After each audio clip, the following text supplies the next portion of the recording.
ઘણા પતિની પત્ની હોય ને એ એના મિત્ર સાથે એને જવા જ નહીં દે, એની કંપની માટે એને એનાથી ચીડાતી હોય છે. ઘણા પતિની કમ્પ્લેન હોય છે કે મારી પત્ની છે ને મારા મિત્રથી બહુ ચીડાય, મને એની સાથે બેસવા જ નહીં દે, એની સાથે જવા જ નહીં. પણ આવું કેમ થાય છે?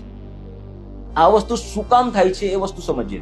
ઘણા પતિ કહે છે કે મારી પત્ની તો મારી બેસ્ટ ફ્રેન્ડથી ઘણી ચીડે છે, પણ હકીકત એ છે કે ચીડ નથી, એ પરસ્પેક્શન છે. એટલે એક પ્રકારની માનસિકતા છે જે તમે ઘડેલી છે, તમે જ બનાવેલી છે.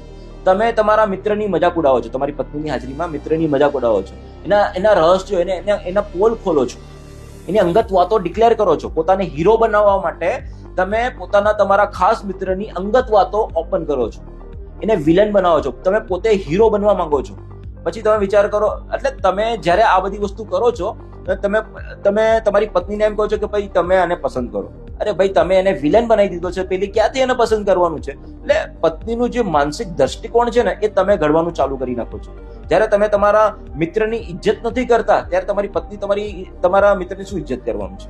એટલે વાત એ છે કે તમે જ્યારે પણ તમારા પત્નીને તમારા મિત્ર વિશે ખરાબ વાતો કરશો ત્યારે એની રિસ્પેક્ટ નહીં રહેશે, પછી એની સાથે જવા પણ નહીં દેશે. એ પોતે એવી ભાવનામાં રહેશે કે ભાઈ આ માણસ ખરાબ છે, આની સાથે નહીં રહેવું જોઈએ, એ મારા પતિને પણ ખરાબ કરી નાખશે. એકચ્યુઅલી પતિ જ ખરાબ હોય છે.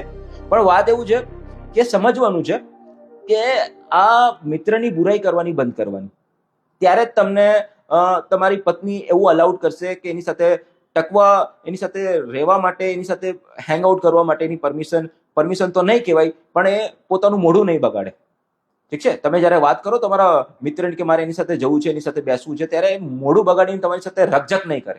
એટલે પહેલે મિત્રની ઇજ્જત તમારે પોતે સાચવવાની છે. પત્ની સામે એના રાજ નથી ખોલવાના, એની બેજતીઓ નથી કરવાની. તમારે હીરો બનવું હોય તો તમે બીજું બધા રસ્તાઓ પણ અપનાવી શકો છો, પણ આ વસ્તુ રાખશો ત્યારે તમારી સાથે આ પ્રોપર તરીકેથી વાત રાખશે. ઘણા લોકો